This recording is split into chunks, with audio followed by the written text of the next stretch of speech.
that says this as like.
It's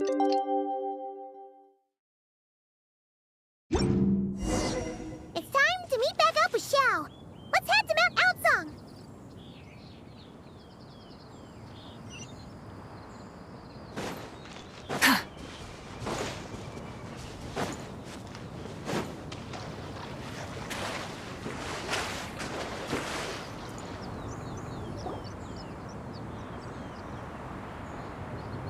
Xiao! Cloud Retainer! Madam Ping!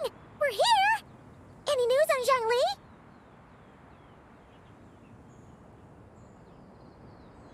Wait, are we missing 2 Adepti? Well, Shenyun banned Mountain Shaper from Mount Outsong for 3 days. Oh, then The scheme to plant mint in one's abode was one those 2 fools devised together? And when it comes to punishment, one does not discriminate. His banishment ends in 3 days as well. wow, that's pretty harsh, Cloud Retainer. Let's get down to business. We have news of Rex Lapis. Huh? Isn't that... Yes, Rex Lapis's geopillar. It descended from on high this morning. He must have sent it for a reason, but it does not respond to our touch.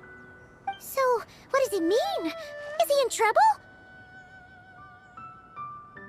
Not necessarily. It could be a message only a specific person is meant to receive. Traveler, you alone spoke to Rex Lapis before he left. Oh, so it must be for the Traveler. Give it a try.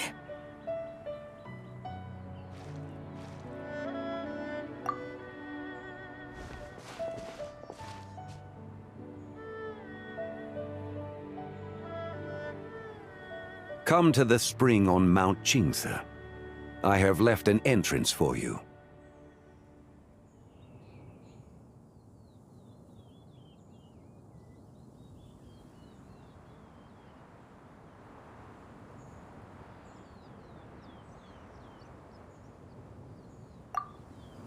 Well, Just as one surmised, it seems that Rex Lapis will not countenance our involvement in this matter. That would not surprise me in the slightest. He's always had a soft spot for the traveler, after all. But be that as it may, we have served Rex Lapis for millennia now. In other words, I'm sure this has nothing to do with favoritism. He's probably just trying to protect us. that's right. So you mustn't let your guard down, even if Rex Lapis is by your side.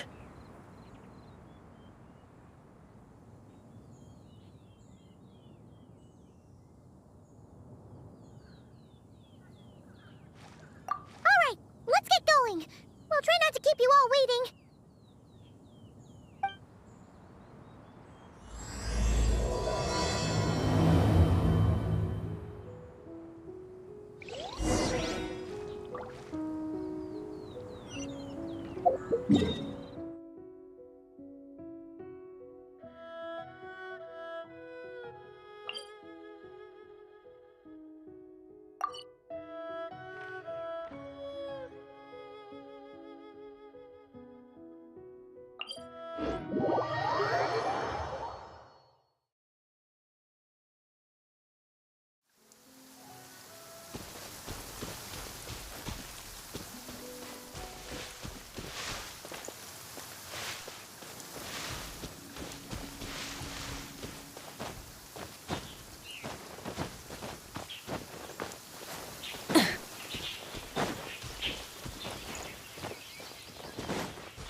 Burn it down! Oh, you're dripping wet. Keep your eyes peeled. He should be around here somewhere.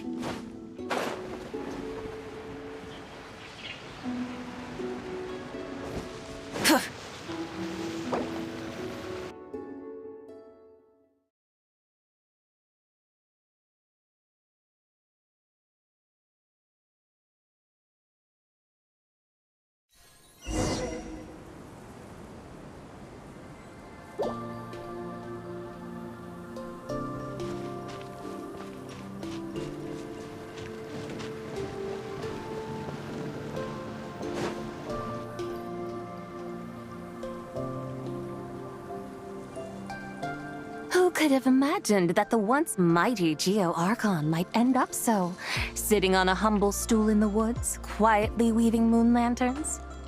You really do look like an old man now. This is a Shao lantern, not a moon lantern. In ages past, when the gods waged war and the world was in turmoil, these lanterns were lit to guide fallen warriors back to their homes. Had you tarried in the mortal realm for but a little while longer, you might have become quite accustomed to them. To the moon lanterns they used to offer up to the heavens. Could this truly be mere coincidence? Perhaps in some sense it is, yet in another, it isn't. For instance, who is to say that some of Langan's magnificent jade did not become part of the very foundations upon which Liyue Harbor now stands? It is conceivable that this ritual was transmitted in such a manner too. Now, let's not let ourselves get carried away. For all its splendor, do not forget that, in the end, even Langan could not escape its heaven-sent fate. Alas, it is just a pity that the little creatures of this world may never again lift their eyes to the moon, even should misfortune befall them. But you, Geo-Lord, now that you rule this realm, why take the trouble, not to mention the risk, to visit one who bears such profound guilt as I? Are you not afraid that you might be sullied by the curse of time that was laid upon me? There is no risk to speak of. At least, not in comparison to that time ago. As I have stated, time and again, it was not I who defied the heavens. Geo-Lord, the ancient affairs of Langan have nothing to do with me. for I am but one of her deadly selves, severed before her demise. My name is not Zibai, but Zichao. Surely you did not take us for one and the same solely on the basis that we may all assume the form of white horses? Sorry to break it to you, but you seem to have found yourself the wrong white horse. Urgent matter brings you here. Very well, then. I have come to ask for Zibai's shade. Oh? So, the Geo-Lord has set his sights upon Zibai's human soul. And what is it that you intend to do with it? The world outside is changing. With the new moon's birth, the confines of the Shadow Moon are gradually disintegrating. In other words, the heavenly soul is set to return. Consequently, strange phenomena have manifested within Longon's former domain, leading to the earthly soul's reappearance as well. The last of the trio, the human soul, is in your possession. Most intriguing. My intention is to gather all three together, so that an old friend may finally make her return. I must admit, it seems that some remarkable affairs are coming to pass in the outside world. Yet there is one thing you seem to have overlooked, Lord of Geo. Back in the day, it was you that freed me from that painting. And afterwards, I took up arms in your name. Together we first subdued Chenyu Vale, then brought peace to Mount Qingse. It was for this cause that the contract between us was made. But now that the debt has been repaid, what cause have you to expect my aid? Zibai and I have long been friends.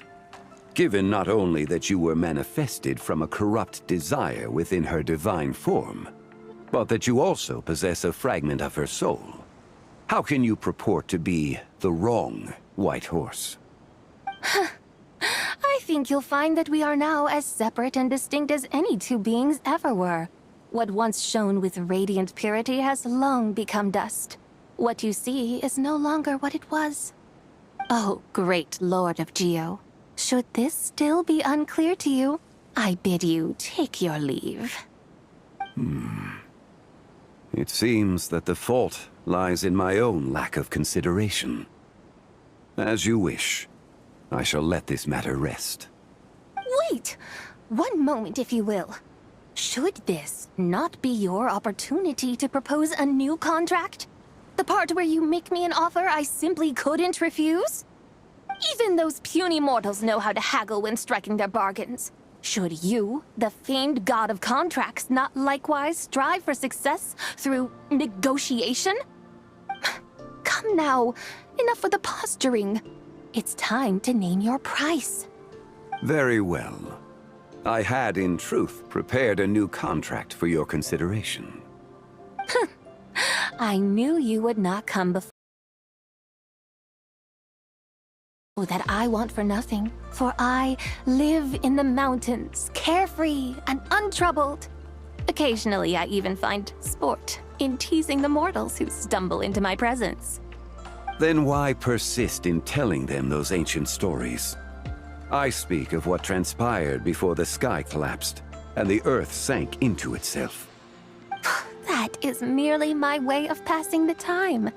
And what of it? Would any believe, much less remember, the ramblings of a mountain hermit?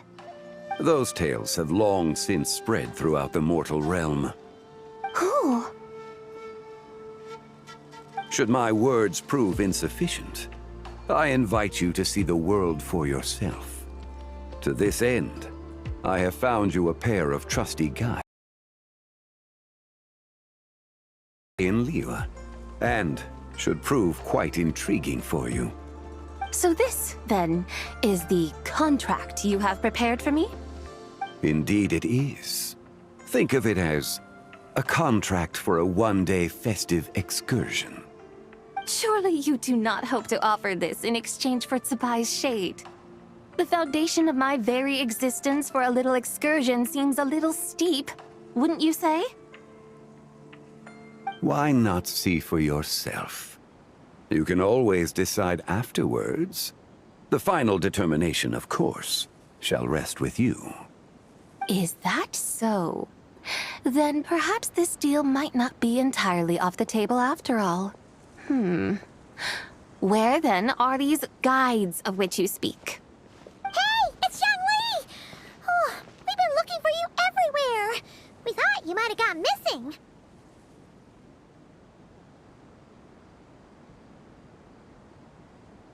You're here. So these are my guides. Well, well. They certainly look the part, I'll give you that. Guides? Oh, you poor innocent little creatures. The benevolent Lord of Geo has sold you to me, which means that for the rest of this day, you belong to me.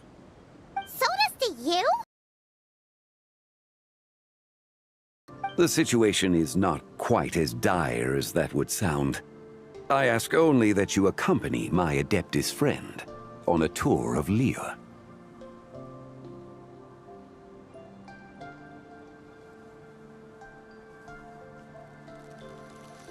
I would suspect that depends on how well you entertain me. Entertain you?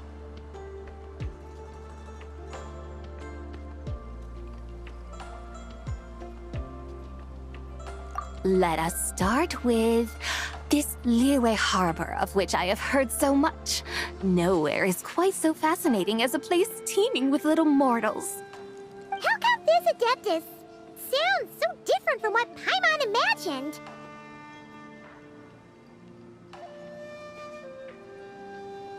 Okay, we'll take care of it. Get ready to find out why they call Paimon the best travel guide in all of Tibet.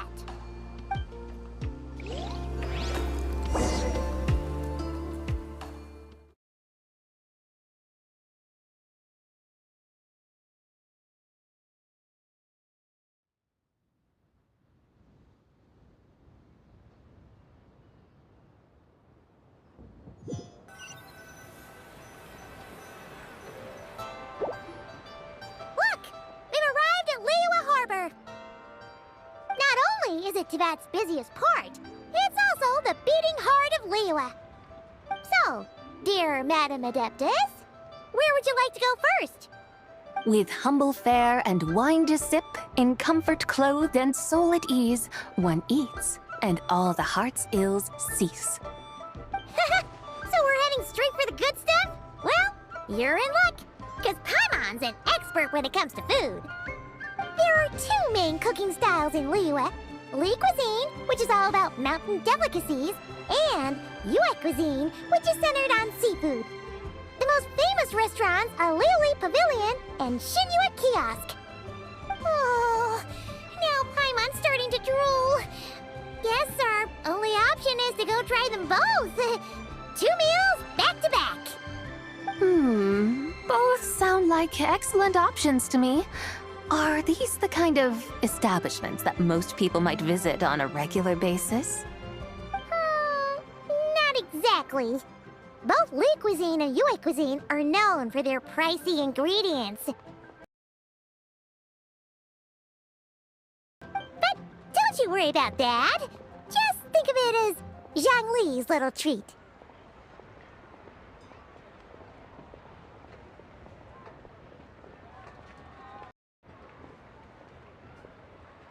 Come on! Aren't you supposed to be pals with Hu Tao? I'm unsure we can afford to spend a little more of her mora at least. Hey! All Paimon wants is to provide our Adeptus with the best possible experience here. Don't you want that too? Both certainly sound like worthy choices. Just now, though, I happened to see a porter pass this way. Where might individuals like him go to eat? A hungry porter, huh? Oh! Paimon knows just the place!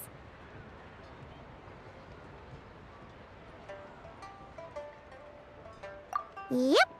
Nothing fancy-schmancy there. Just tasty dishes made with simple ingredients in a variety of different styles. Most importantly, it's great value for money, too. No wonder everyone loves it, huh? Oh, and The owner happens to be a good friend of ours, too. One mean restaurant. Yes, even the name itself feels lively and down to earth. All right, let's make it our first stop. Alrighty, let's head over there right away. Paimon can't wait to dig in. One restaurant.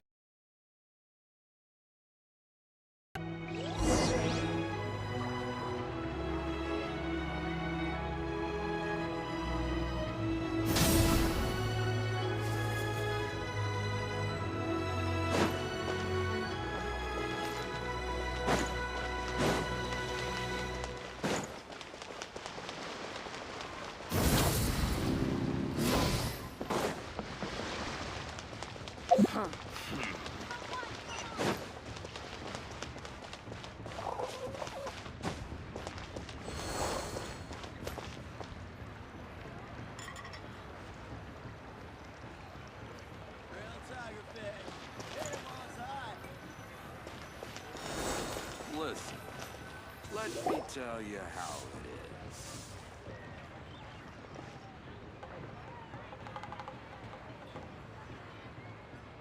Xiangling! Chef Mao! We're here! Oh, hello there. What a surprise to see you two. Welcome, welcome. Hey there, Traveler and Paimon! We're a little busy today, so grab a table while you still can. But I don't think I've met this lady before. Is she a new friend? You could say that. Oh, I see. Well, hey there. A friend of the Traveler's a friend of mine, too. Don't worry, we'll take good care of you. Just order whatever you want, it's on the house. By the way, I'm Xiangling. I cook here at One Mean Restaurant. What's your name? Miss Xiangling, have you ever heard of the White Horse Adeptus? Of course. What about her? I am her, and she is me. Huh? You mean you're an Adeptus? Oh, you young'uns crack me up. Come on, Xiangling. You've got to keep up with the times. Haven't you heard of cosplay? It's like a role-playing game where you dress up as famous characters and pretend to be them. Seriously, it's all the rage, and it looks like this young lady is quite the expert. Your friends sure keep their fingers on the pulse, huh, Traveler? Wow, Dad. Didn't know you were so tuned in. But how come I haven't heard about it?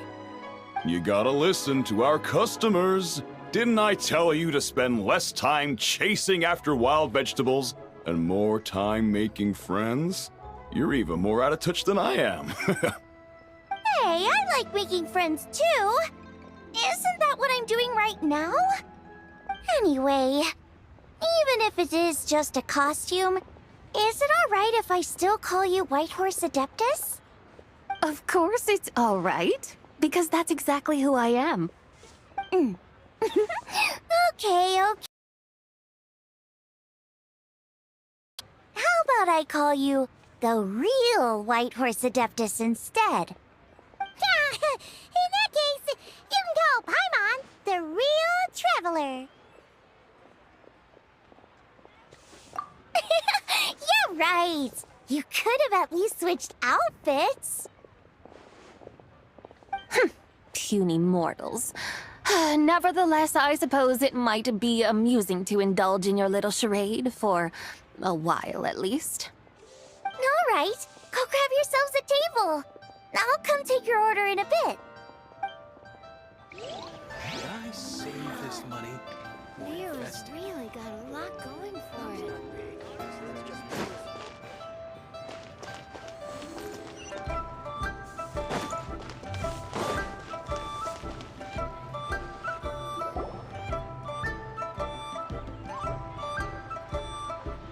Hello. May I ask if Miss Xiangling and Chef Mao are here? Yeah, they're just over there. Wait a sec. Aren't you? So, what would you Huh? You're... Hello, Miss Xiangling. It's me, Lu Xiangxiang, the one who broke some stuff here at your restaurant a few days ago. I just wanted you to know how sorry I am. I honestly don't know what came over me. Please, please forgive me. Oh, it's you. You really gave me a fright that day, young lady. You didn't actually get food poisoning from our black-back perch stew, right? Come on, Dad. She's come to say sorry.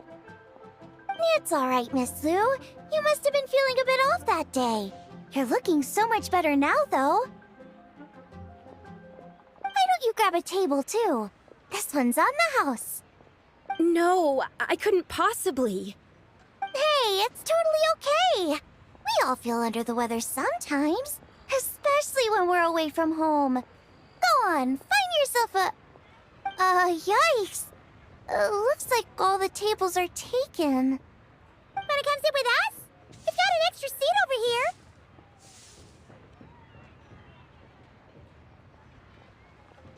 Thanks, guys.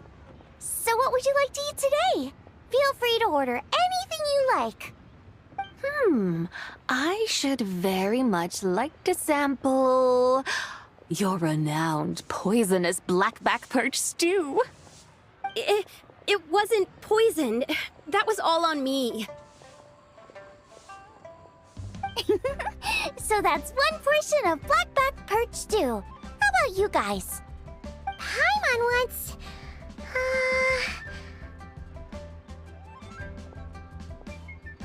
Sure thing! Looks like Paimon's having trouble making up her mind.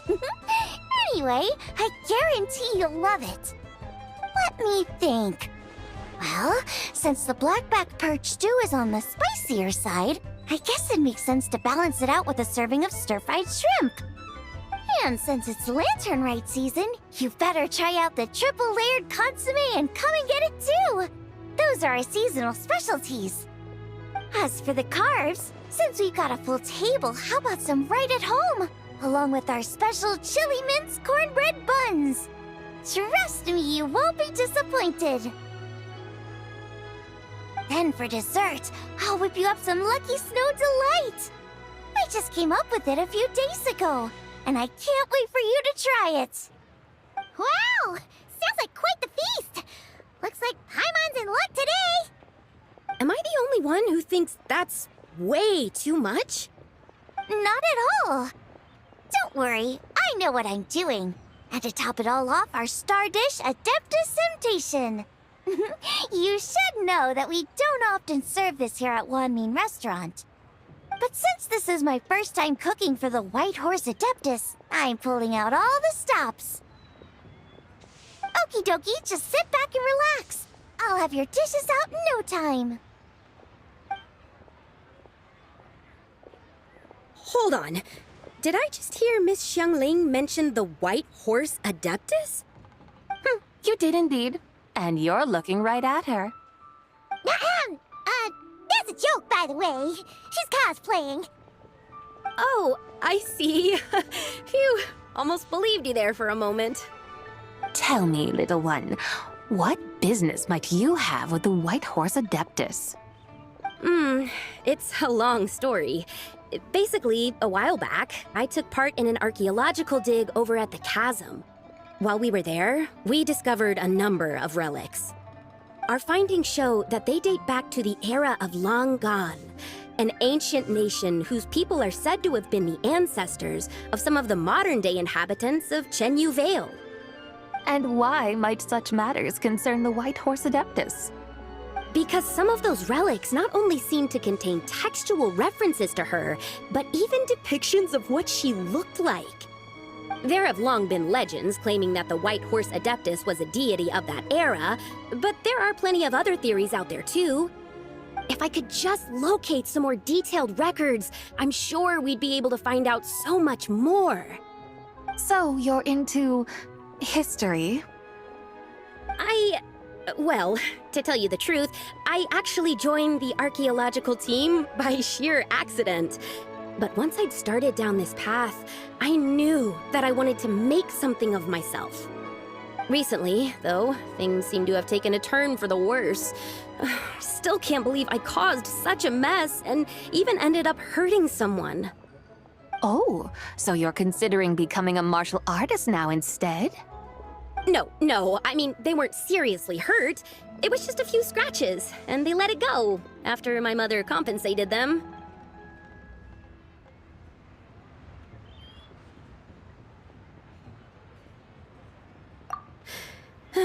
Either way, my career's pretty much over. And even though both the victim and the Ministry of Civil Affairs say they won't be pursuing the matter any further, my father says he's going to punish me according to our family rules. Family rules? Yeah, he's decided to ground me. I'll have to return to Chaoying Village after Lantern Rite, and goodness knows when I'll be allowed to leave again. Wow, that's harsh. Sounds like the kind of thing only rich, super traditional parents would do. We're not exactly rich, though. All we own are a few tea fields in Chaoying Village and a guest house in Liyue Harbor. A guest house? It isn't Baiju Guest House by any chance? Yep, he's my grandfather. So, you've heard of the guest house before? Small world, huh? Come to think of it, didn't Boss Lu mention something about hoping that the White Horse Adeptus would show up and let her divine power be known? Sure, but Paimon's guessing this wasn't exactly what he had in mind. Little one, it sounds to me that your family is rather well off after all.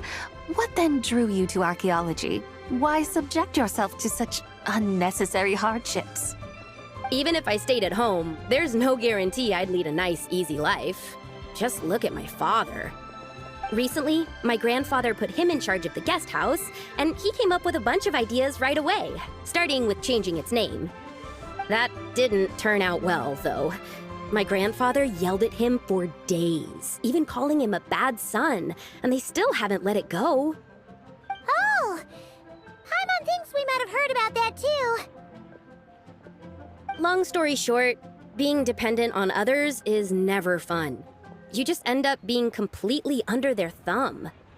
That's why I want to make it on my own out here, no matter how hard it is. After all, as the saying goes, to rise above others, one must endure the hardest of hardships.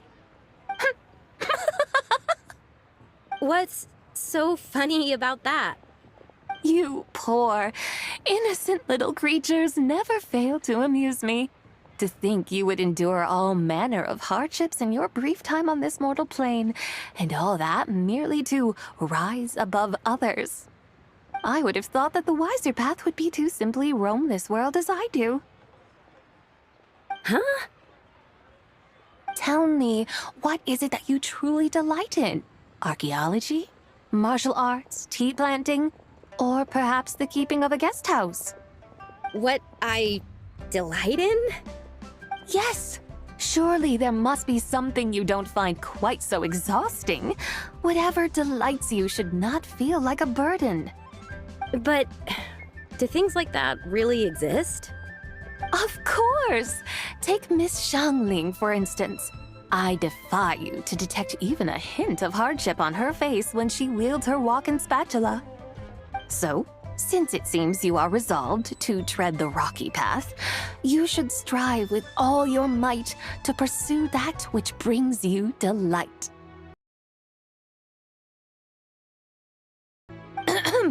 I suppose you might say that.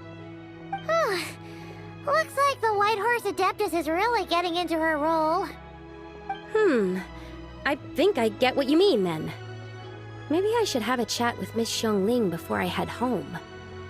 Okay, everyone. Sorry to keep you waiting. Here's your food. Wow. It all smells so good. Oh, finally! I get to try that famous poisonous stew. Hey, didn't you hear what Shang said? It wasn't the stew. If anyone's to blame, it's that other you. What's up? How fiercely Truly, this mortal fare burns upon the tongue.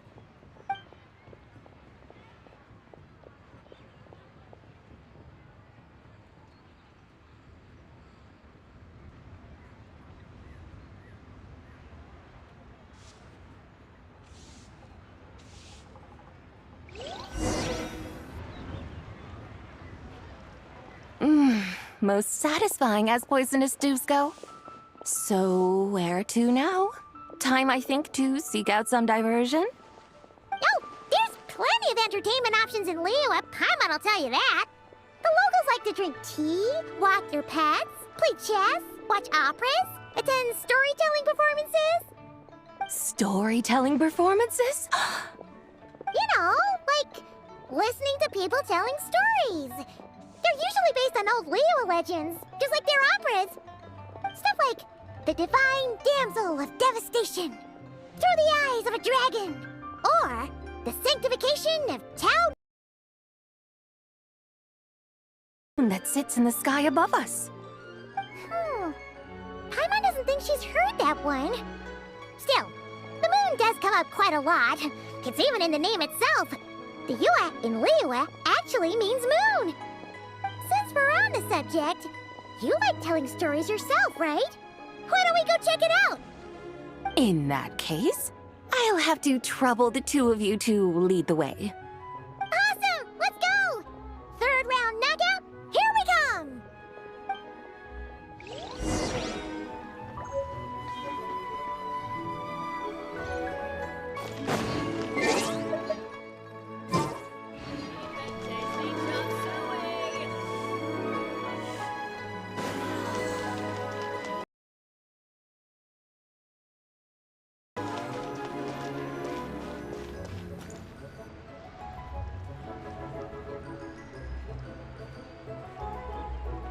What a tongue twister.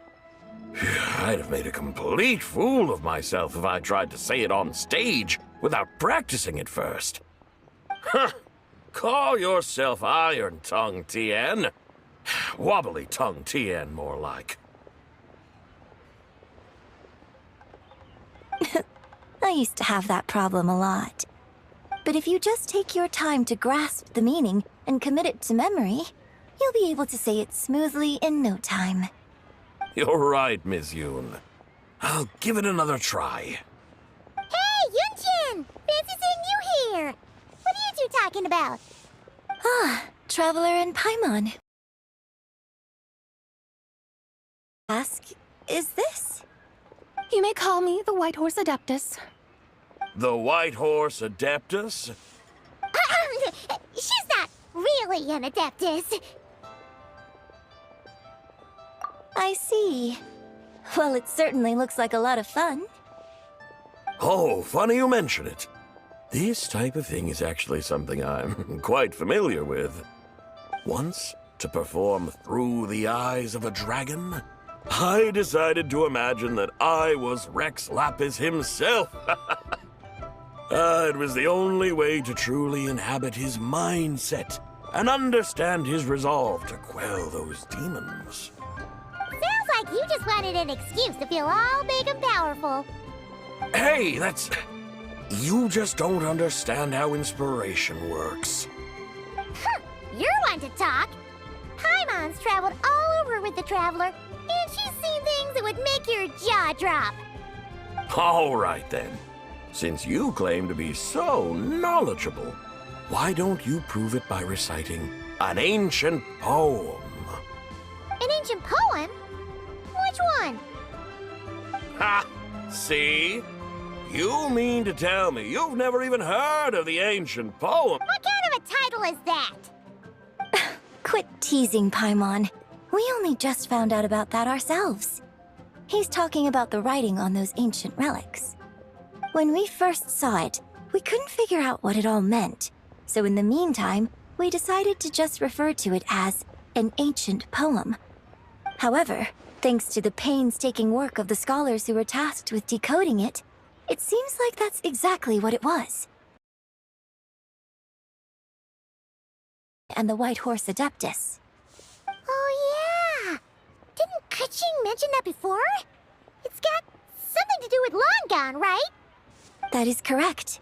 The Ministry of Civil Affairs has issued a notice stating that, although it is true that the moon may disappear tonight, we should be in no danger. In other words, there's nothing to fear. But if you're worried, we can always take a leaf from the Book of the Ancients. By reciting this poem, I mean, and calling for the White Horse Adeptus's aid. If we do that, I'm certain she'll protect our moon and keep us safe. Ooh, seriously? Paimon has to get a look at this.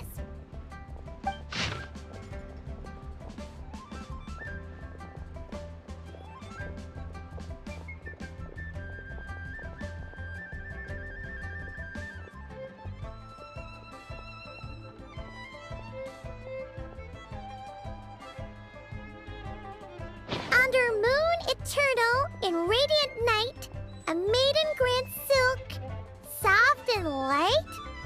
What in Tibet's that supposed to mean? Under moon iridescent in night divine. Blah blah, something about fields being plowed, something else about seeds being sown from the earth. Seriously? What is this? The fields are plowed, the seeds are sown, and from the earth, life is grown. Whoa! You did that without even looking! Bravo! Bravo! We have an expert in our midst. Looks like this young lady really does know her role inside out. If I didn't know any better, I'd have taken her for the real deal. That's because I am the real deal. That's the spirit. This is exactly the kind of mindset I was talking about. Behold, mortals, I am none other than the indomitable Rex Lapis himself. Kneel before my godly splendor. Believe me, young lady, I know exactly why you do it. Back in the day, I was just like you. I must say you are rather amusing as mortals go. Miss White Horse Adeptus, it is a great pleasure to make your acquaintance today. I have some questions regarding the poem, and I was wondering, perhaps, if you might be able to shed some light on it? You want me to explain the full meaning of its verses? Your guidance would be much appreciated. Fascinating. Tell me, do all the people of Liyue still express such reverence for the ancient ways? Well, it's true that we hold a deep fondness for our history, but it is hardly our only pursuit. One of my good friends, for instance, is even more devoted to the modern Fontanian art of rock and roll. Exactly! And don't forget, great practitioners of the role-playing arts walk among us too. People like me and you, young lady. Yes. So, ways. It might be better to say that here in Liyue, 100 passions bloom, each with a voice of its own. I see. Then, I suppose it wouldn't do any harm for me to enlighten you. In truth, it is but a simple poem of blessings. Its meaning is this. As the eternal moon rises in the night sky, a maiden adorned with lustrous jade descends upon the earth. She blesses the kudzu vines and mulberry leaves so that they may be used to make coarse cloth that is nevertheless soft, light, and comfortable to wear. As the iridescent moon rises in the night sky, a maiden adorned with lustrous jade descends upon the earth. She blesses the kudzu vines and hemp so that they may be used to make fine, luxurious cloth. As the frost moon rises in the night sky, a maiden adorned with lustrous jade descends upon the earth. She blesses the mugwort and artemisia so that they may be perfect for divination.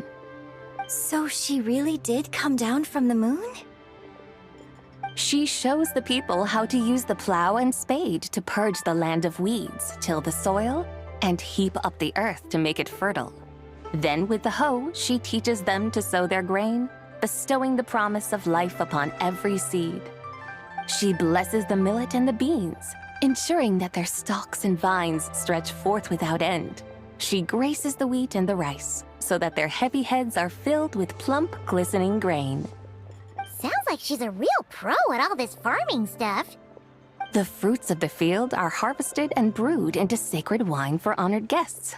This we reverently present to the divine maiden, with every ceremonial step flawlessly observed, so that she may witness the depth of our piety and respect. Oh, divine maiden, how can your graceful presence in the sky not seem like that of a fairy descending from the heavens? Oh, divine maiden, how does your pure and radiant form not resemble the guardian spirit of our land? I send my heart's desire, ascending to the heavens, beseeching you to grant us good fortune and blessings in the coming year. Huh? So, that's what it's supposed to mean? I find myself speechless. Moved beyond the power of words to convey. Oh, young lady. You have shown me the heights to which a true role player might aspire. A truly remarkable performance. I did not anticipate that anyone could unravel this poem with such depth and clarity, and so soon after the Ministry of Civil Affairs noticed, too. I'd even begun to consider myself somewhat versed in the matter, but as they say, there's always someone more knowledgeable out there. Allow me to extend my thanks to you, Miss Whitehorse Adeptus. You are far too humble, young one. I must confess, it is I who have been surprised, not only by you, but also by this Liyue harbor of the present day. Ah, so you're not from Liyue. And what, may I ask, has surprised you about it? Oh, it's nothing really. Just some old memories scattered here and there. Very well, my guides. I suppose it is time we set forth on the next part of our excursion. I'd like to go see that wharf now. What say the two of you? No problem! We'll take you wherever you want. Oh, leaving so soon?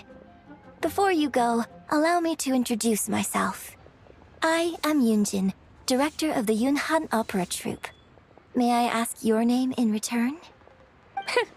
My own name is scarcely worth mentioning, but since you asked, perhaps I'll tell you the title of that poem instead. Huh? So, it isn't actually called an ancient poem? Of course not. Its real title is Odes of Long Zabai. Odes of Long Zabai. All right then, until we meet again.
Hey, Ganyu! I almost forgot to mention. On my recent trip to Notcry, I came across something really fascinating in the Frost Moon Scion's library. I found records in their collection of another divine envoy living on the moon. A divine envoy on the moon? You don't think it could have been referring to the White Horse Adeptus too, do you? No way to say for sure. Still, the similarities between our legends are intriguing, to say the least. Isn't it amazing? Especially when you consider how far apart we are. It truly is. We might live in different lands, but when we look up at the night sky, we all see the same moon and stars. Right? It's like we're all bound together, no matter where we are. When you think of it like that, it's almost as if our friends from other nations will be right here celebrating with us. Isn't that a wonderful thought? No wonder you were so excited to go see the giant lantern when you first got back. Sounds like you're a real fan of the White Horse Adeptus, huh? I guess you could say that. Just a pity she's so elusive. Even Granny's never met her, you know? Maybe she really is just a legend after all. Hey, Yanfei and Ganyu! Trust, Paimon. The White Horse Adeptus is as real can be. Huh? Oh, look! It's the Traveler and Paimon! Feels like I haven't seen you two in, like, forever. Happy Lantern Rite. It's so good to see you again. Hey, you two. Happy Lantern Rite. Did I hear you right just now, Paimon? Does that mean you've actually seen the White Horse Adeptus? She has indeed. And now, so have you. Huh? And you are? Why, who else? The White Horse Adeptus, of course! Could you maybe start with something else next time? You're the White Horse Adeptus? That's right. Allow Paimon to introduce you to our new friend, Zichao. She's been low-key obsessed with cosplaying the White Horse Adeptus ever since we met her. I see. Well then, greetings, Miss Zichao. My name is Yanfei, and recently I've been low-key obsessed with learning everything I can about the White Horse Adeptus. I'm sure the two of you will get along like a house on fire. Oh, and by the way, I'm Ganyu. So, Miss Zichao, you must be here to see the giant lantern too, right?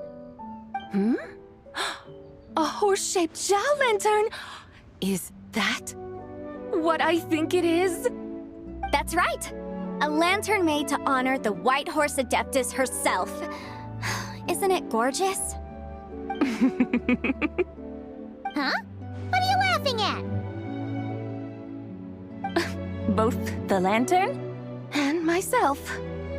What do you mean? Oh, this lantern truly is an artistic masterpiece. But tell me this, have any of you ever seen a horse before? Come to think of it, Paimon can't remember ever actually seeing one herself. What about you, Traveler?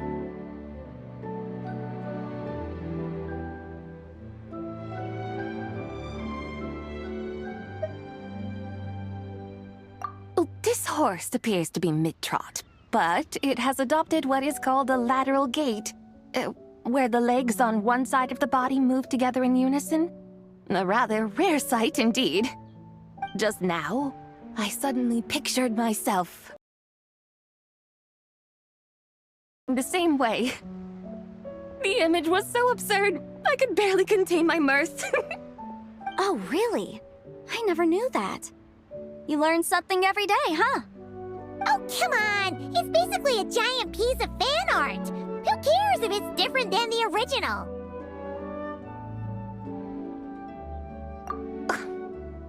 I was merely laughing at my own ignorance.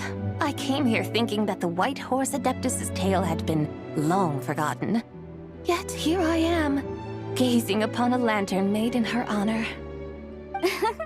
Well, you couldn't have been more mistaken. There are so many tales about the White Horse Adeptus. I'm starting to lose count. Just off the top of my head. Just so you know, Yemfei, we've heard it all like a million times before. Uh-huh. But there's one thing I can guarantee that you haven't. Huh? You mean like a new chapter of her stories come to light? Mm-hmm. And I heard it from Ganyu just yesterday.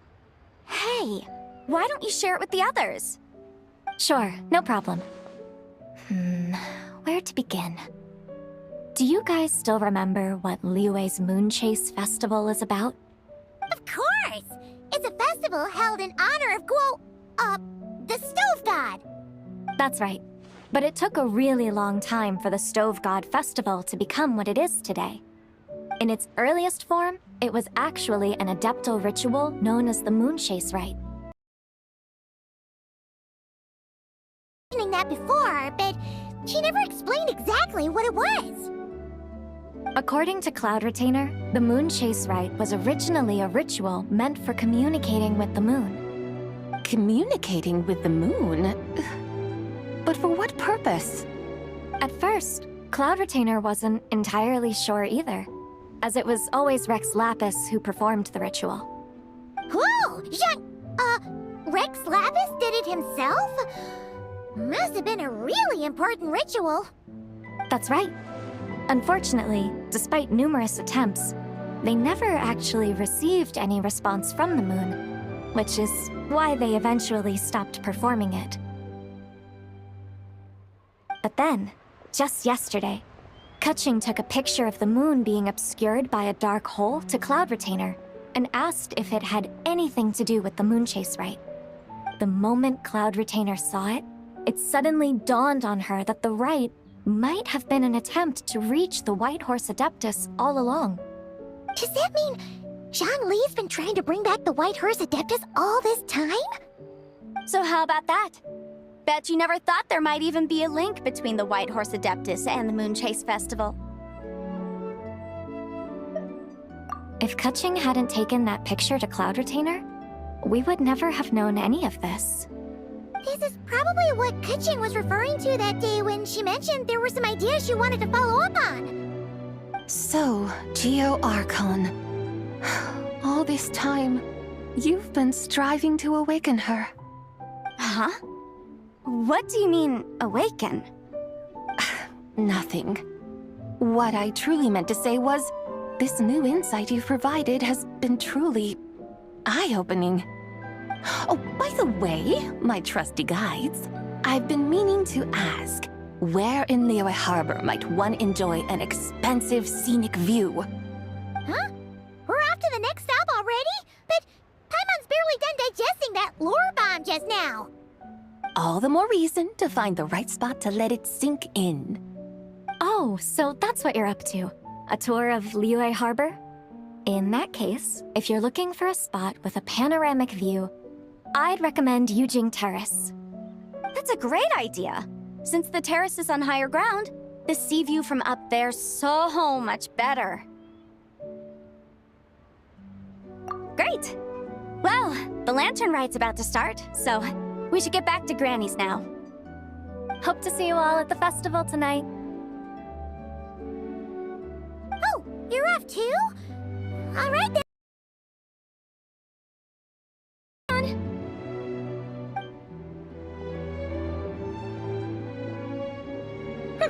Very well, my guides. What are we waiting for? Okay, you're the boss. Yujing Terrace it is. After all, the customer's always right. Something else you needed to do? Oh, Paimon likes that idea. And what, may I ask, is a photo? It's this awesome invention that lets you record moments in the blink of an eye. Except, you've gotta try not to actually blink. Oh? What must I do in preparation then? Nothing. All you gotta do is choose a pose. The Traveler will handle everything else.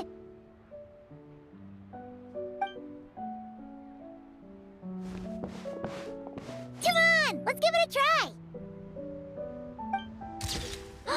Look! We Paimon's gonna call it the White Horse Adeptus meets the White Horse Adeptus in Liyue Harbor. They've even discovered a way to preserve moments in time. Now I truly am curious to witness what else these mortals might accomplish. Very well, let us proceed. Eugene Terrace lies in that direction, does it not? Hey, wait for us!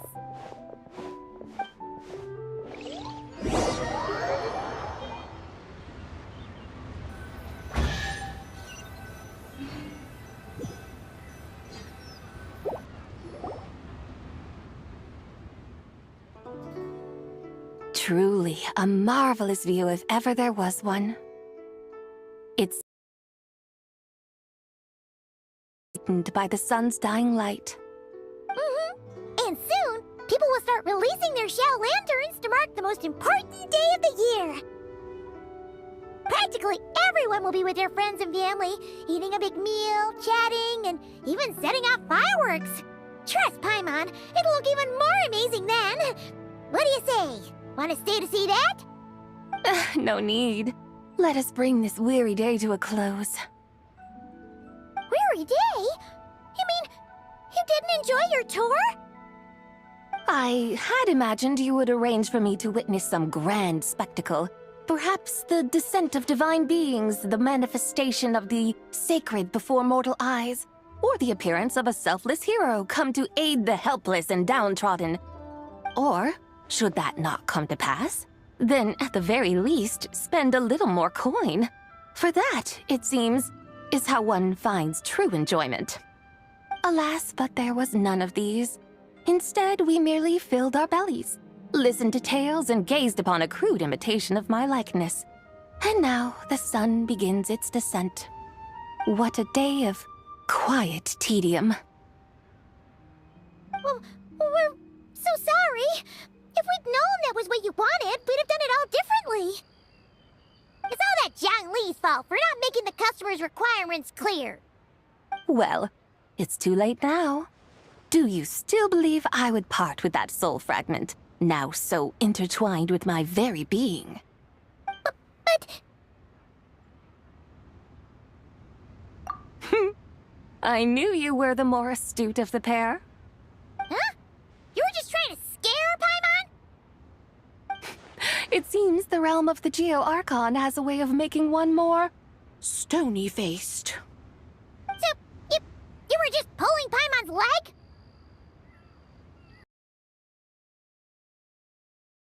Engaging in a little banter with the two of you. Long ago, I shared tales with various mortals who chanced upon my mountain abode. Never did I imagine that those stories would endure. It seems I greatly underestimated them. Perhaps, as your Geolord said, a few pieces of ancient Langan's magnificent jade have truly become part of the very foundation of this land. So, you've decided to help us? Again, that goes without saying. I made up my mind some time ago now.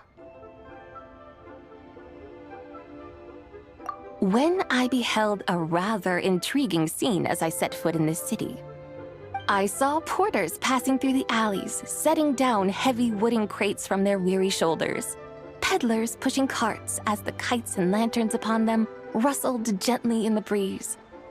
I saw cooks cooking, actors acting, scholars reading, soldiers marching, children playing, elders resting, officials officiating, and the common folk absorbed in this or that, reveling in the simple joys of life. Some, it seems, have already found that which stirs their hearts, while others continue to fret, troubled by uncertain futures. Yet, in this gentle and serene order, each holds fast to their anticipation, not only for the celebrations to come, but also for the first light of the morrow. Scenes I once yearned to behold now unfold before me, no longer in Langan, but in Liyue Harbor, thousands of years on. How wondrous is this mortal realm! Thank you, White Horse Adeptus! Thank you so much!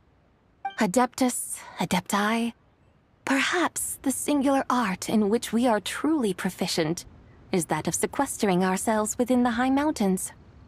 But once we leave our mountain refuge, we find ourselves drawn back to mortal ways all the same. So, it is I who should offer my thanks to the two of you. Traveler, Paimon, you have made this day more delightful than any I've known in a long, long time. Come now, and take what it is you need. But don't you think we should wait for Zhangli? That won't be necessary. All things shall meet again in their time, for the waters know no rest, and the flowers their appointed season. One need not fear that life is but a journey of goodbyes.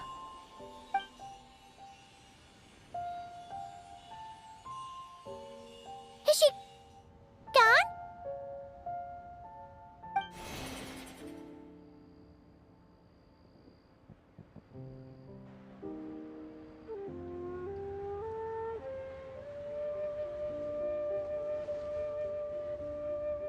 Yes.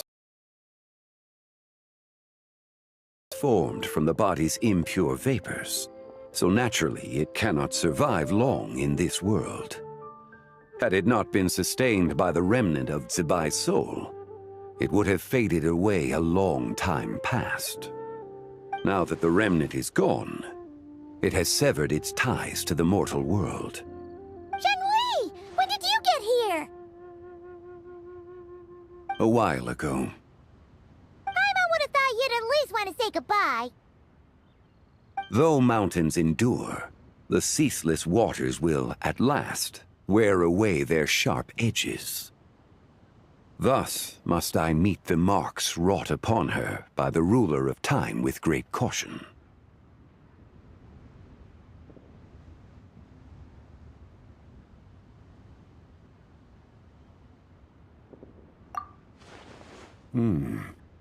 It may be goodbye for now, but someday we will meet again. Really? And when might that be? Who can say for sure? Years and years from now, perhaps. Or maybe tonight, at the Lantern Rite. Are you saying that if the White Horse Adeptus were to be resurrected, she'd still have the memories of the three deadly selves? That she'd still remember us? We will find out soon enough.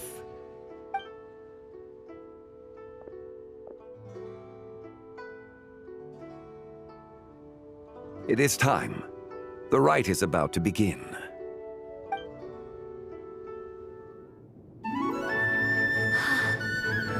The rite is about to begin. Is the moon really gonna disappear? Got your lanterns ready, everyone? All set. Might be about time to put eyes to the sky. Wouldn't you say, Tianchuan? Look!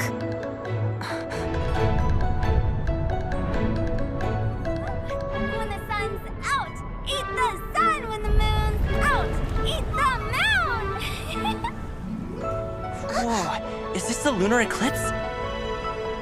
Under moon eternal, in radiant night, a maiden grants silk, soft and light.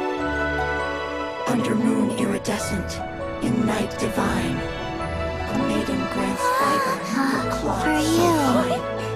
Under moon of frost, in night so great, a maiden grants tools to divine our fate. The fields are plowed, the seeds are sown, and from the earth, life is grown. The seedlings stretch, the crops do rise, and all unfolds before our eyes. Fruits are gathered, sweet wine is poured. These gifts we offer to our Lord. Pure as heaven, so fair and bright, she shines as light in this dark night.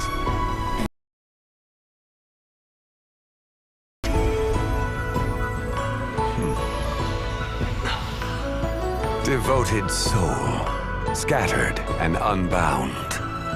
Let this lantern guide you home by its light be found.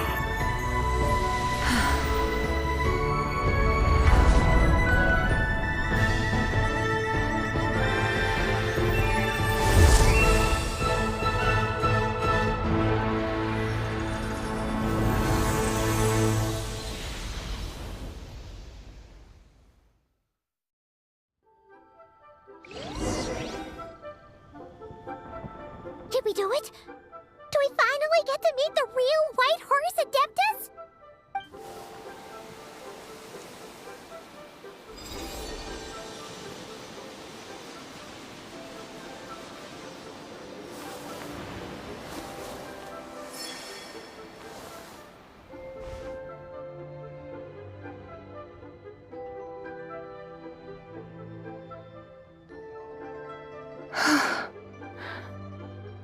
This place. Where am I? A familiar land, now known by the name of Liyue. Liyue? The peaks adorn the clouded moon. Then, who might you be? Oh no! She seems to have lost all her memories after all. And those countless lights in the sky. What are they? These lights, each like a dwelling in glad accord, usher in this day of joyous rebirth. And whose rebirth might that be? That of my old friend, Zibai. Zibai? Yeah, that's you! Don't you remember anything at all? That's... me? Oh, yes. The envoy of the Lunar Palace. My name is Zibai, indeed. Then you must be... the Lord of Geo, Heaven's Star. Many years have passed since we last saw one another. Zibai, my friend. Welcome home. Home? But why does this place, this Liyue, feel at once so strange and yet so familiar? Who you are?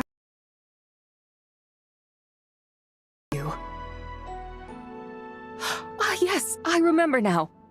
You are that young Wushu dancer, the one who seeks disciples. How fares your quest for disciples? It must have yielded a truly prolific body of students by now, I trust. Hey, you've got it all wrong! You're talking about gaming! Hmm? But I could have sworn... Oh, that's right. You're that impudent blonde youngster who kept meddling in my affairs. And to think you even had the audacity to presume yourselves worthy of being... What was it again? Ah, yes, of being my guides. How very wonderful to see you again, my most faithful and beloved guides. I trust all has been well in my absence? Well, she finally got it right. But that sudden mood swing felt even weirder. It's like her head's packed full of slimes. It is possible that her cells have not yet settled. After all, they've only just been brought back together. It may be some time before she fully recovers.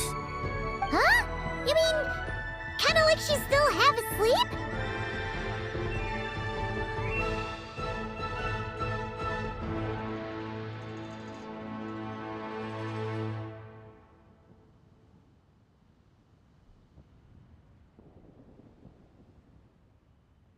That I cannot say for certain. Perhaps a few days. Perhaps a few years. A few years? Mortal years are but a poor measure when divine beings tread the realm of dreams. Well, if you say so. Anyway, at least she's whole again, right? That already seems like a pretty good outcome to Paimon. Yes, there is little cause for worry. We need only wait and let time take its course. Say, what are those little creatures over there up to? Celebrating Lantern Rite, of course! And those lights up in the sky? Those are all Shao lanterns. This year, each and every one of them carries a little wick. Right. Then, may I join in too? Of course! Why else do you think we've been running around like headless chickens these past few days? Tell you what, Traveler, why don't we take the White Horse Adeptus out to celebrate? Who knows? Maybe seeing some familiar faces might help her find her feet? Hey, Zhongli! You've got some time on your hands now, right? Why don't you come along with us? By no means a bad idea, Paimon. Oh, and Sabai, before Paimon forgets, when we meet the others later, remember to wish them a happy Lantern Rite. Happy, Lantern Rite? Happy Lantern Rite!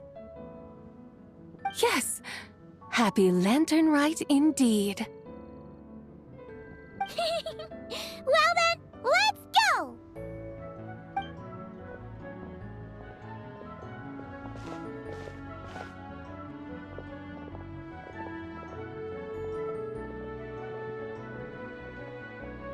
Lantern Rite. A night of...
Paimon wonders how the White Horse Adeptus is getting along. Maybe we should check in on her? We could ask Zhongli where she is.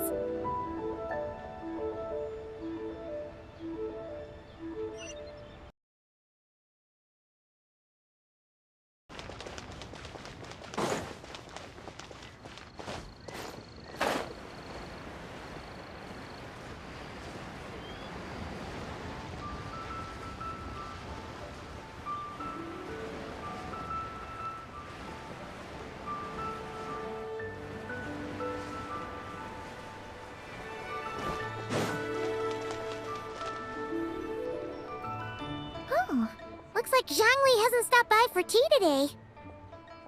Hey, are you two looking for your friend? Try going up that way. Is Zhongli up that way? No, but that young lady who was dressed up as the White Horse Adeptus the other day is. She's your friend, right? I just saw her head toward Wan Min Restaurant. I was wondering why she was eating alone. But then you two showed up hot on her heels. Oh, what luck! We were just on our way to Min Restaurant. I have no idea. I said hello, but she completely ignored me. She couldn't have forgotten who I am, right? I mean, we're kindred spirits, aren't we? Maybe she's still half asleep. Her brain might be a little fuzzy. Oh, that makes sense. I was wondering why her eyes were so red. Her eyes were red? Oh, that doesn't sound good. You young people, staying up all night because you think you're invincible. Look at your friend. Missing out on sleep so she can pretend to be the White Horse Adeptus. That's where that leaves you, you know. A word to your friend from someone who's older and wiser. She really needs some rest. Paimon won't be so certain about the older and wiser part. Yeah, what was that? Hurry along, then. Oh, and don't forget to come back and check out my Rex Lapis cosplay when you're done.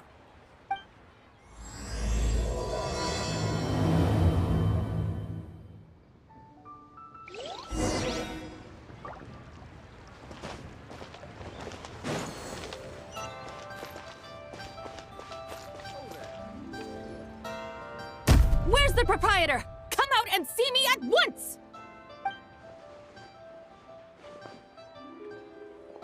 Xiangling and Chef Mao aren't here right now. What can I help you with? And who might you be? My name is Shenhe. I work here at Wanmin Restaurant.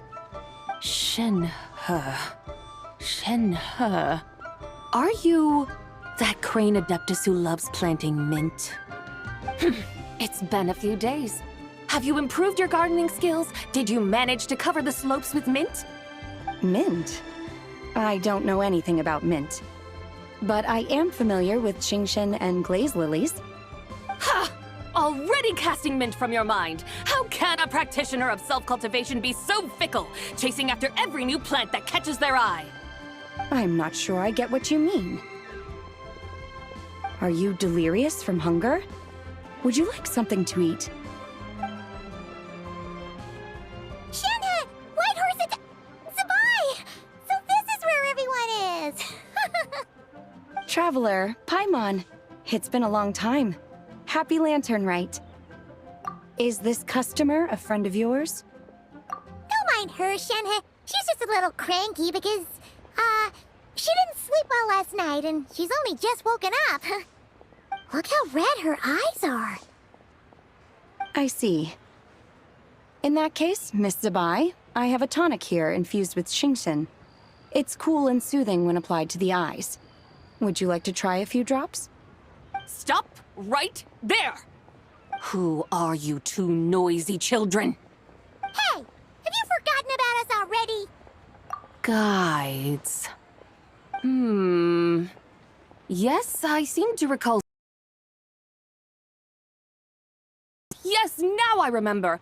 What luck! I was just looking for someone to show me the way to Elong Wharf. Huh. Is she starting to come around? Someone requested my help in purchasing some tea leaves. I was informed they have discounted prices during the festival and that I shall get a good deal there. Tea leaves? This sounds like Zhang Li's doing. He sure knows how to get people running errands for him. Your friend Rex Zhongli initially requested the most expensive tea, but then a young lady in a hexagram hat mentioned he'd burned through the Wangsheng Funeral Parlor's yearly expenses at an exhibition a few days ago. As such, he is only permitted to buy items that are discounted this month. Oh, that's his boss, Hu Tao. It's about time she realized the problem and put a stop to his spending sprees. Oh, I see. So that's why you're here. Unfortunately, Wanmin Restaurant doesn't sell tea leaves. If you're truly in need, I could gather some wild tea from the mountain slopes. You don't sell tea leaves? But I remember your boss, Miss Lu, saying that she owns tea fields. You really should get some rest. The person you're talking about isn't the boss of Wanmin Restaurant. She's just like you. She came here to eat. Is that so? Life really is full of surprises. What surprises?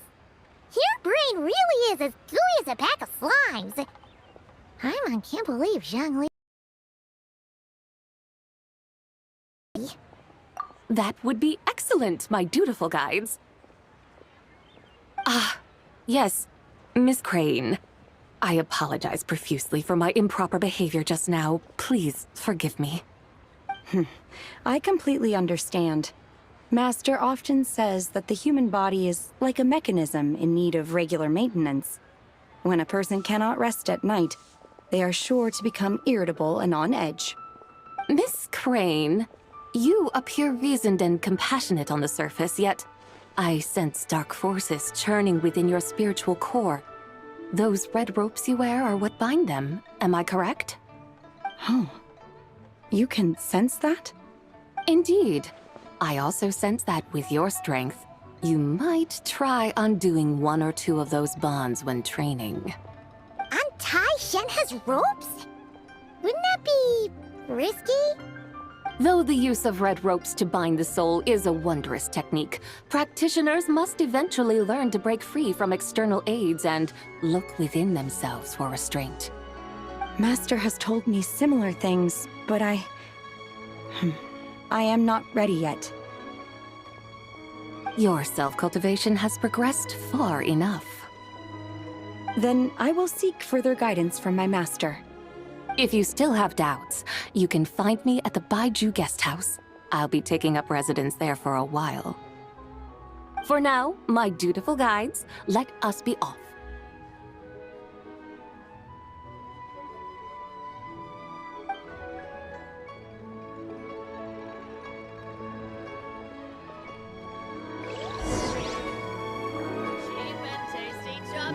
Should I save this money?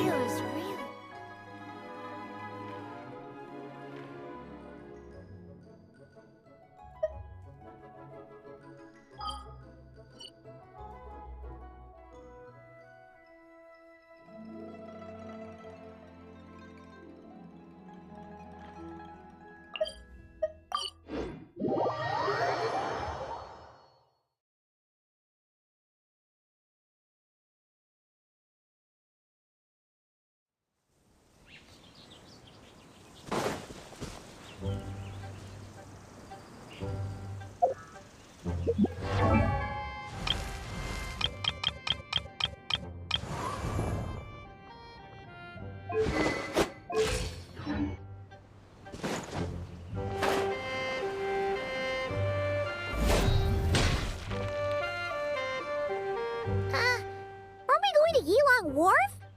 How do we end up on this mountain? Is that small town over there not Elong Wharf? I sense a familiar scent wafting through the air. You're right! Except for the smell part. Paimon doesn't smell anything. That is because this scent is the essence of jade, which can nourish the spirit. Oh, yeah! Chenyu Vale does have a lot of jade, but Paimon didn't think jade smelled like, anything. Naturally. This has reminded me of something. Hmm? And what's that?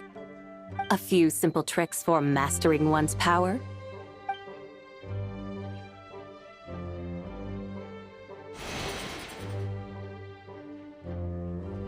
What is that thing? I'm sure you've been to Elong Wharf many times before, but I wonder if you've done so while cruising through the air. You've been such dutiful, dedicated guides, so allow me to offer this fresh experience as recompense. Please step in.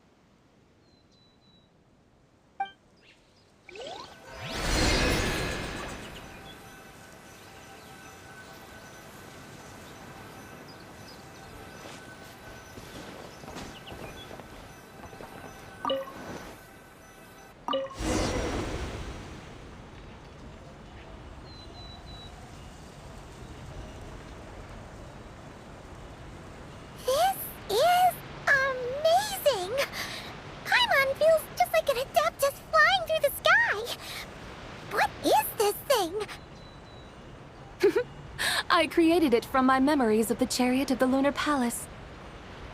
Many years have passed since I last laid eyes upon it, so there may be some discrepancies. Nonetheless, it is functionally much the same. A lunar chariot? Wow! Paimon never imagined she'd get to ride in one! So, Sabai, does that mean you used to work on the moon? Work. That's an interesting way to phrase it, though I suppose you are correct. I was once an angel, a member of a race tasked with guiding humanity. Then, graced by serendipity, I became a moon envoy. Huh? What's a moon envoy? Some kind of super important angel? As you would understand it, a moon envoy is a job title. Any angel, or non-angel, can become a moon envoy. Does that mean you're not the only one? Of course not. Though my memories are still hazy, I vaguely remember some of my colleagues. There was one who liked to take on the form of an ibis. An ibis? Could it be... Can all moon envoys turn into animals? Does that mean Lauma could take that job? She can turn into a deer, and moon chanters are some sort of lunar envoy anyway, right? Moon chanter? I have no idea what those are. Oh, okay then.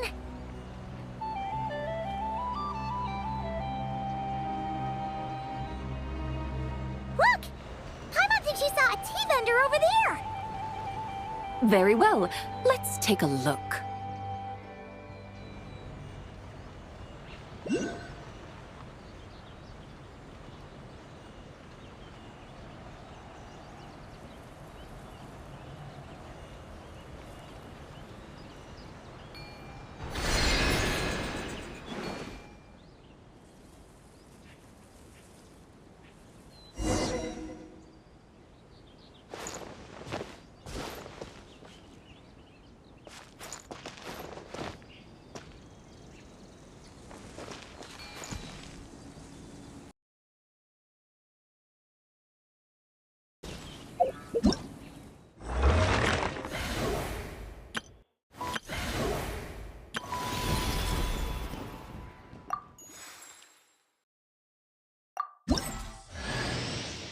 Cut some bamboo today to make a special jade...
Welcome, please have a look around. We only sell teas of the finest quality sourced directly from Chaoyang Village. Right now we're offering a special discount for Lantern Rite. Look over there! Discounted tea!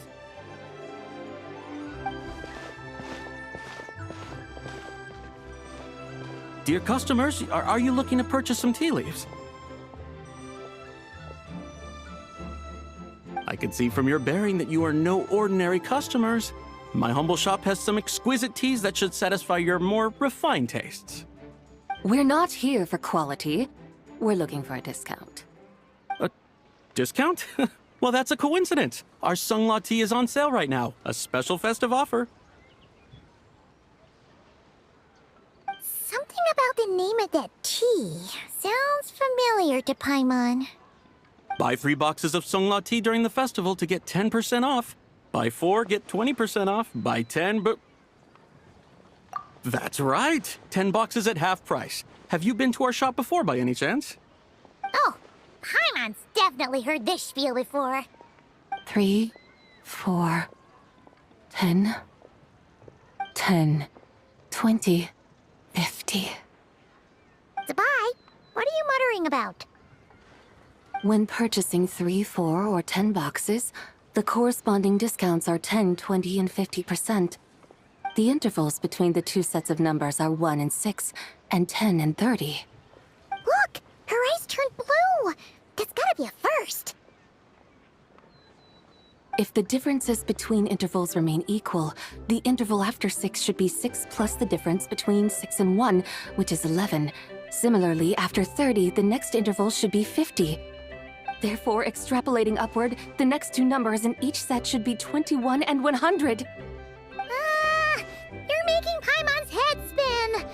Those numbers! What do they mean? They mean that if we buy 21 boxes of Songlot tea, we should get a 100% discount! 100% discount? You mean we'll get them for free? Oh, there was a pattern to the discounts! Is that right? The pattern we speak of is mathematics, little one. A pattern that is always right. That's amazing! You're a shopping genius, Sabai! Oh wait, something feels off here. I had no idea our shop's discounts were tied to the laws of nature. I've learned so much from you, dear customer. No need to thank me. Now, please give us our 21 boxes of free tea. Wait! What's the matter? Paimon just realized what it is that's not right. It took you long enough. We got the short end of the stick! Think about it. If we don't have to pay when buying 21 boxes, then if we buy even more, the vendor should be paying us money instead, right? Huh? Hey, Zibai, work this one out.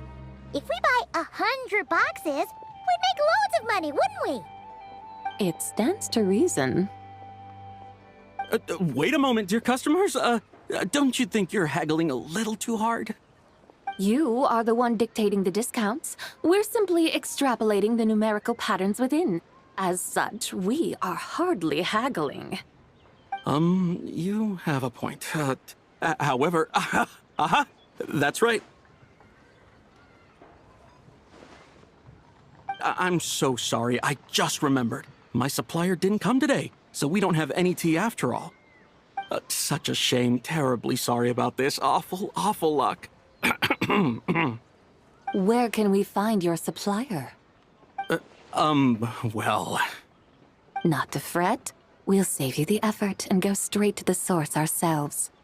Well, you see, dear client, the supplier's discount isn't as generous as ours. You won't be able to get the same price from them. Huh? Does that mean they won't pay us for taking their tea? They might not even offer you a 100% discount. How very unfortunate.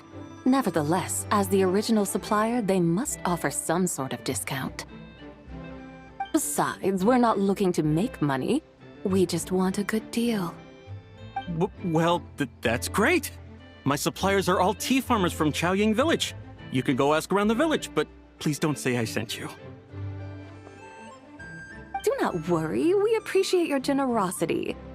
Referring customers to your business partners, even choosing to remain anonymous, the demeanor of a true gentleman indeed. Your business will surely prosper. I hope you're right. Then let us head to Chaoying Village. Do you know the way, my guides? Of course! Just follow us!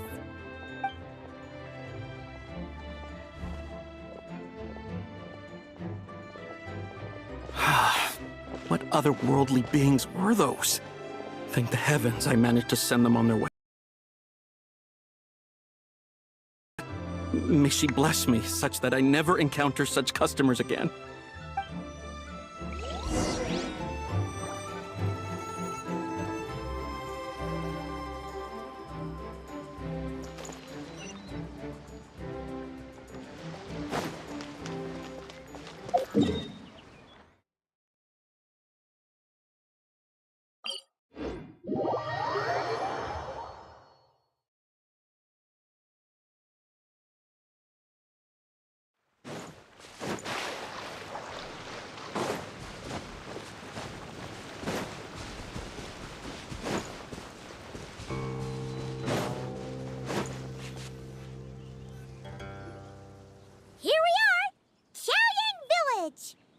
The mountains and waters are pristine.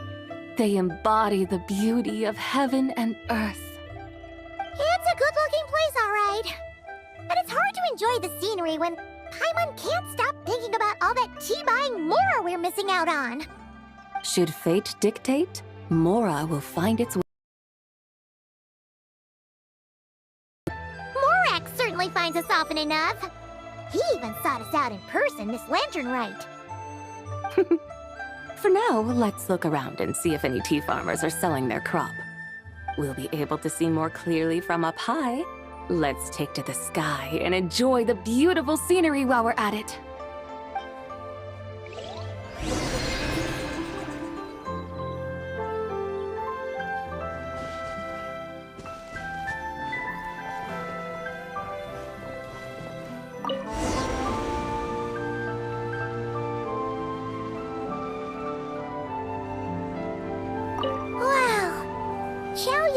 Looks beautiful from up here. Indeed. The houses here are quite different from those in Liyue Harbor. They follow the natural contours of the mountains, forming unique, elegant structures. Yeah, it's super beautiful.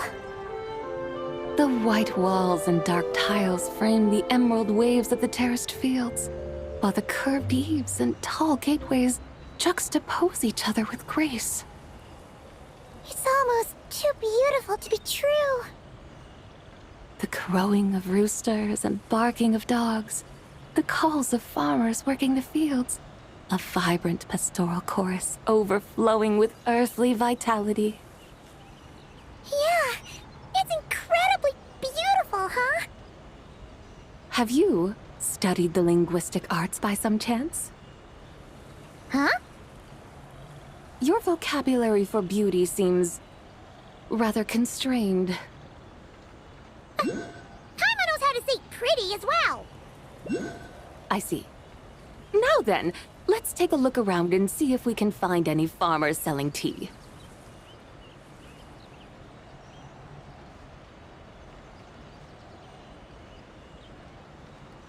Look! There's someone in that tea field! And they look kind of familiar.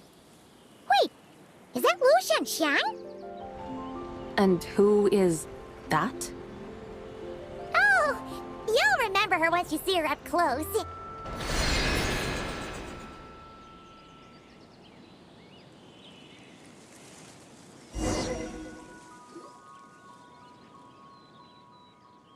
Hey there, Lu Shanxiang! It really is you! Huh? Paimon, Traveler, and the White Horse Adeptus. Fancy seeing you here. The White Horse Adeptus has a name now. You can call her Zabai. And you are... Wait. About food poisoning or fish? You're the young lady who wanted to rise above the rest, are you not? Yes, that's me, but I'm in a bit of a state right now. At best, I can say I've fallen below them. Fallen below them? What happened? Like I said the last time we met, I'm being punished according to family rules. My father, mother, grandfather, grandmother, other grandfather, other grandmother. Oh, that's a lot of family members. Yeah, and on the night of Lantern Rite, they held a family meeting to discuss my situation. So, they do care about you. There's no doubt they care. But they think that since I caused all that trouble in Liyue Harbor, it shows I can't be trusted on my own. They decided to ground me. Ground you? Yeah, though they're not confining me to my room. Instead, I have to personally nurture a tea seedling until it grows big enough to be sold at market. Aw, a tiny little tea baby. Do they want you to experience what it's like to be a parent? It's supposed to cultivate my character and temperament. They say this will help me calm down and reflect on my issues. What happened in Liyue Harbor really wasn't your fault. Oh well, at least this punishment doesn't sound too harsh. So, How long will it take for the little tea baby to grow? Actually, I don't know. I've never grown a tea tree before. It usually takes 2 or 3 years. 2 or 3 years? Yes, the tea in this garden requires 2 or 3 years to mature. That long? Sabai, you're not making this up, are you? How do you know so much about growing tea? When the plants thrive and grow, that is the meaning of my name. I can tell at a glance when their season of ripening will come. Do I really have to waste 2 or 3 years here? Why is this happening to me? I'd only just found my direction in life.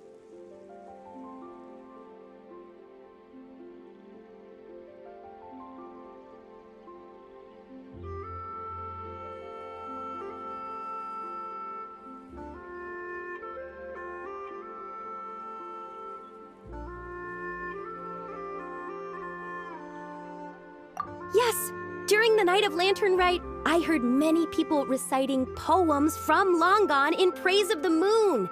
In that moment, I suddenly felt a great sense of pride. I mean, I helped excavate cultural artifacts from Long Gone, so I contributed to the revival of these poems too, right? So I decided to stay with the archaeological team. I want to unearth even more history. I see. And are you sure that's what you want to do? If you don't achieve anything significant in the years to come, will you still enjoy it? Yes, because archaeology gives me that boom shakalaka feeling. Wait, did Xiangling teach you that? That's right. I was asking her for advice. She said that if something gives you that boom shakalaka feeling, then it has to be worth pursuing. I immediately thought about how, when I'm excavating in the ruins, I always feel like there's a ghost standing beside me, and not in a spooky way. It feels like my great-great-great-great-great-grandmother patting me on the shoulder and saying, "Keep going. You're about to rediscover some grand ancestral knowledge."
Right?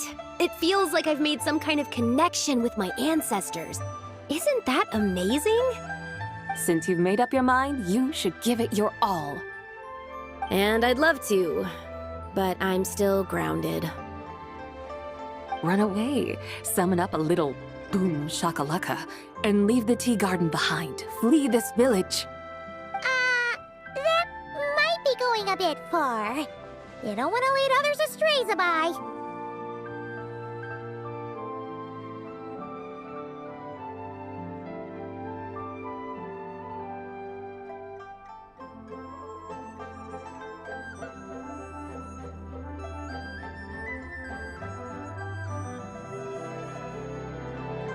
Yeah!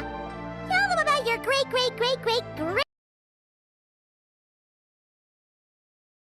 ever risen above the rest, right? I'd be better off telling them about the White Horse Adeptus. After all, she's the supreme riser above the rest who saved my great-great-great-great-great-grandmother. Then it's settled. Tell your family that your decision has my blessing. Thank you, Tsubai, but I don't think cosplay is going to work on them. They won't listen. They don't need to listen. You need... What do you mean? As I'm sure you know, some ancient texts refer to the White Horse Adeptus as the Daughter of Time. My family history contains such records. But what of it? If the White Horse Adeptus were to manipulate time to make your tea seedling grow overnight, then you'd be free, correct? Is that how it works? If the White Horse Adeptus were to really get involved, my grandfather would let me leave right away. But who really believes that she'd show up and help? It's not as if you have any other options. Why not try calling out for help? It won't cost you any more. Guess I might as well. I've got no better ideas anyway. White Horse Adeptus, if you can hear me, please save me from my predicament!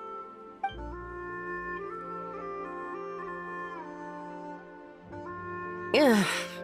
Nothing happened, as expected. Perhaps the White Horse Adeptus has already heard your prayer. Why not come back here tomorrow and take a look? By then, the seedling you planted may well have grown into a thriving tea tree. Thank you, Tsubai, for trying to comfort me. I do feel better now, kinda.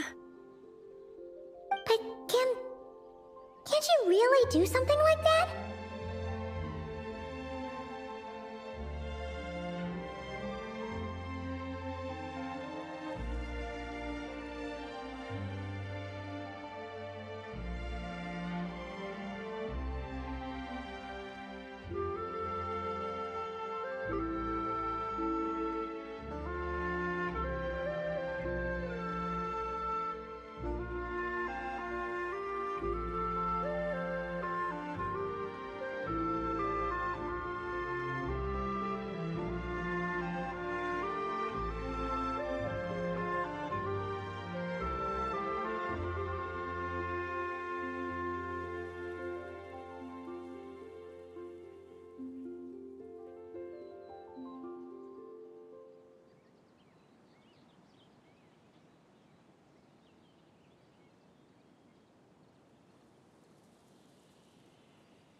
Oh, it's getting late. Why don't you all stay at my house tonight? My family may be strict with me, but they're always welcoming to guests. That sounds great! Let's get some sleep and then come back here tomorrow to see if our tea baby has grown.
Oh, the tea tree! Whoa! Your tea baby is all grown up! Indeed, it has grown into a mature tea tree that can stand.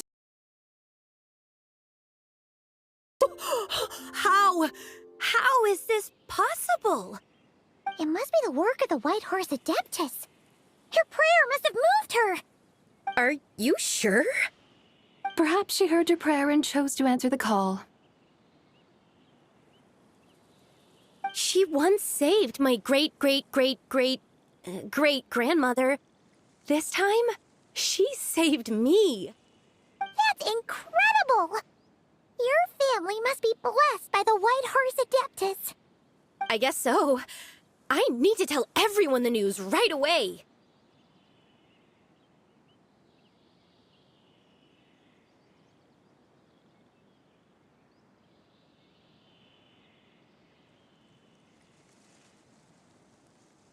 They'd better. Since this is the will of the White Horse Adeptus, I don't see how they could object. Go! And if you run into any more trouble, call out to the White Horse Adeptus just like yesterday.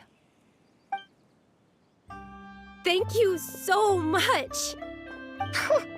Paimon really thought you were going to use Adeptal energy to make the tea baby grow, Zabai. Energy? Is that not using Adeptal energy?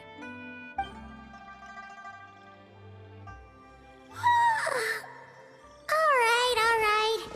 What are we doing out here in the middle of the night?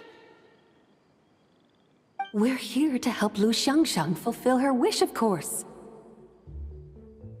Can you really make the tea baby grow? It won't be easy, but there are ways.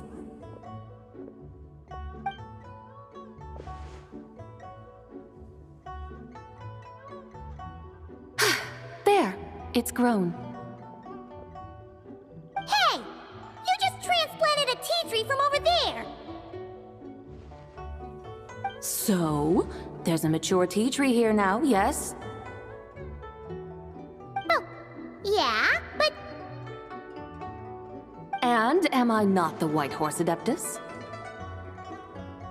Well, yeah.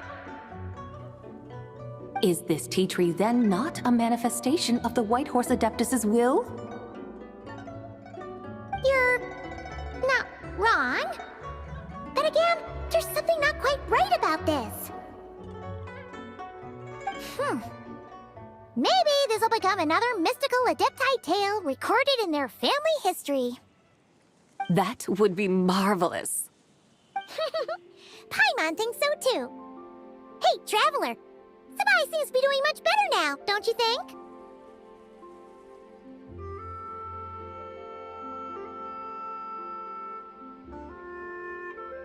Oh! Paimon bets that's why Zhongli chose to send her on this errand.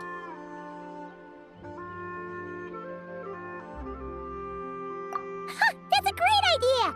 We've already shown her Liyue Harbor, Yuan Wharf, and Xiaoying Village. How about we head to Qingce Village next? Qingce. That name sounds familiar. The scenery there is really beautiful.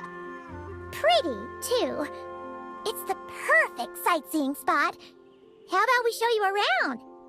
I must say, I have been mightily impressed by the mountain. Alright, let's go!